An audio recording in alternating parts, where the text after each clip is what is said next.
Police वाले जब भी आपको गिरफ्तार करने आते हैं तो आपको तब दुख नहीं होता है जब आपने कोई अपराध किया हो, लेकिन दिक्कत तब आती है, तकलीफ तब आती है जब आपने कोई ऑफेंस किया ही नहीं है और आपको पुलिस वाले गिरफ्तार करके ले जाते हैं।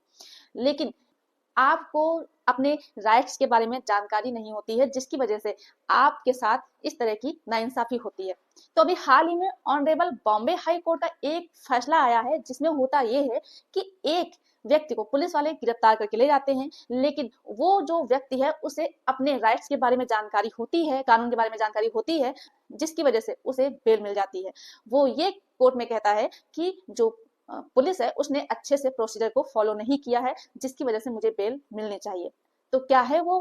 पूरी कहानी, आज हम इस वीडियो के माध्यम से आप सभी लोग बताने वाले हैं। तो ये वीडियो आप सभी लोगों के लिए बहुत ही ज्यादा महत्वपूर्ण होने वाली है, तो इस वीडियो पूरा अंत तक देखना है, बिल्कुल भी स्किप नहीं करना है, तभी आप सभी लोगों को अच्छे से जानकारी समझ में आएगी। दूसरा काम आप सभी लोगों को ये करना है कि अगर आप नए हैं, चैनल में पहली बार आए हैं, तो ये आपका ही चैनल है, आप इसे सब्सक्राइब जरूर कर दें, साथ में बेल आइकन जरूर दबा दें, जिससे कि हम जो भी नई अपडेट डालें उसका नोटिफिकेशन आपके पास आता रहे और आप जानकारी प्राप्त करते रहें। नमस्कार दोस्तों, मैं एडवोकेट दिव्या, आपका आपके इस यूट्यूब चैनल में स्वागत है। तो आज हम जिस बॉम्बे हाई कोर्ट के जजमेंट की बात करने वाले हैं, उस केस का टाइटल है Mahesh Pandurang Naik versus state of Maharashtra and others, जो कि ये जजमेंट आया है 18 जुलाई 2024 को। देखिए, सबसे पहले तो आपको मालूम होना चाहिए, जब भी पुलिस आपको अरेस्ट करती है तो अरेस्ट करने के बाद से 24 घंटे के अंदर वो पुलिस वाला आपके नजदीकी मजिस्ट्रेट के पास आपको लेकर के जाएगा। अगर उन्हें लगता है फर्दर इन्वेस्टिगेशन करना चाहिए तो वो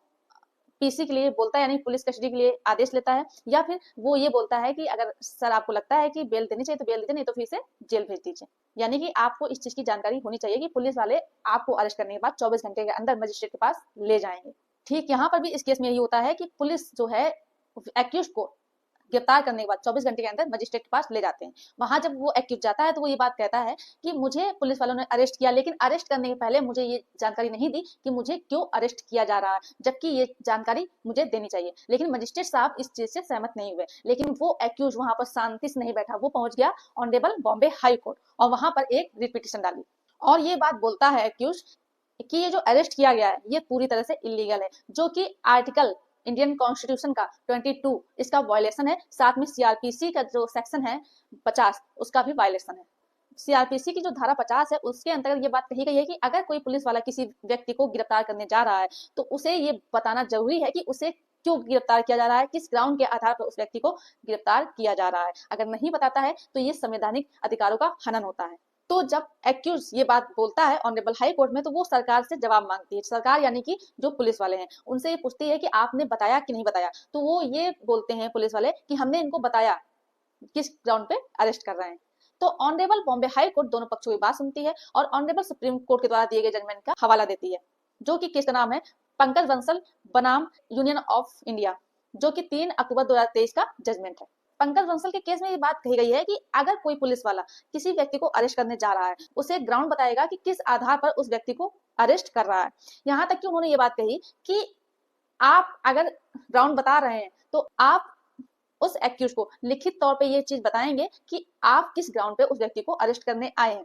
अगर आपने बताया है तो आपके पास कोई भी कागज हो इस तरह का जिससे ये प्रूफ हो कि आपने बताया है, आप मुझे दिखाइए आकर के। लेकिन स्टेट यानी पुलिस इस चीज की जानकारी नहीं दे पाता है, इस चीज का साक्ष्य नहीं दे पाता है, जिसके आधार पर ऑनरेबल हाई कोर्ट उस एक्यूज को बेल दे देती है। साथ में ऑनरेबल हाई कोर्ट ने ये बात कही कि जो कॉन्स्टिट्यूशन का आर्टिकल 22 है उसके अंतर्गत बताया गया है कि आप जिस व्यक्ति को अरेस्ट करने जा रहे हैं उसे रीजन बताना होगा कि आपके अगेंस्ट में इस तरह की एफआईआर हुई है, इसलिए आपको अरेस्ट किया जा रहा है। और जो सीआरपीसी का सेक्शन है 50 उसके अंतर्गत बताया गया है कि आप किस आधार पर गिरफ्तार कर रहे हैं, वो आपको आधार यानी कि ग्राउंड बताना रहेगा। यहाँ तक कि अमेंडमेंट जो हुआ था उसमें 50 में 50A जोड़ा गया था, जिसमें ये बात भी बोली गई है कि आपको अरेस्ट करने के ग्राउंड बताने के साथ साथ आपको अगर अरेस्ट किया जा रहा है तो पुलिस वालों की ये ड्यूटी है कि वो आपके रिश्तेदारों को इस चीज की जानकारी दे। हाई कोर्ट ने ये चीज देखी कि पुलिस के द्वारा, जो सरकार है उनके द्वारा जो प्रोसीजर है उसे अच्छे से फॉलो नहीं किया गया है, इस आधार पर उस एक्यूज को